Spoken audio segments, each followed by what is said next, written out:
নমস্কার বন্ধুরা, আমি পম্পা আবারও চলে এলাম নতুন একটি ব্লগ নিয়ে আপনাদের সামনে। সবাই কেমন আছেন? আশা করি সবাই খুবই সুস্থ আছেন, ভালো আছেন।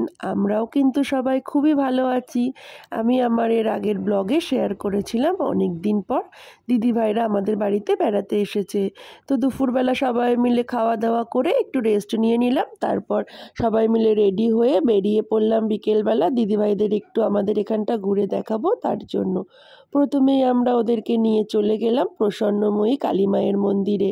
মন্দিরটা আমাদের বাড়ির খুবই কাছে। মন্দিরটা কিন্তু জমিদারদের প্রতিষ্ঠিত করা একটা মন্দির। খুবই জাগ্রত এই মায়ের মন্দিরটা, খুবই সুন্দর।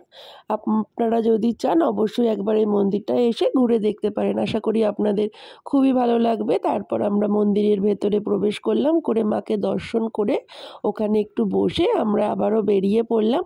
বেরিয়ে দিদিভাইদের এদিক ওদিকটা একটু সুন্দর করে ঘুরিয়ে নিয়ে আমরা একটু চা কফি খাওয়ার জন্য একটা ক্যাফেতে চলে আসলাম। এই যে ক্যাফেটা কিন্তু খুবই সুন্দর, খুবই সাজানো গোছানো পরিপাটি করা একটা ক্যাফে। আমাদের তো ক্যাফেটায় এসে খুবই ভালো লেগেছে। ক্যাফেতে নেমে বাবিনে চেরি দাদা তো খুবই দুষ্টুমি শুরু করে দিল। আসলে ওরা প্রায় সেম এজ, তাই সবসময় এরকম দুষ্টুমি করতে শুরু করে দেয়। ওরা খুবই ভালো বন্ধু, কখনো দুষ্টুমি করে, কখনো আবার মারামারি করে, খেলাধুলা করে। আবার দুজনকে কিন্তু খুবই ভালোবাসে। একজন আর একজনের ছাড়া থাকতেও পারে না। খুব ভালোবাসা ওদের দুজনের মধ্যে। তারপর আমরাও ক্যাফেতে এসে বসে পড়লাম। বসে খাবারটা অর্ডার দিয়ে আমরা সবাই মিলে গল্প করতে শুরু করে দিলাম। গল্প করতে করতে কিছুক্ষণের মধ্যে খাবারটা আমাদের দিয়ে দিল। তারপর আমরা খাবার খেতে খেতে আবারও একটু গল্প করে ছবি তুলে নিলাম।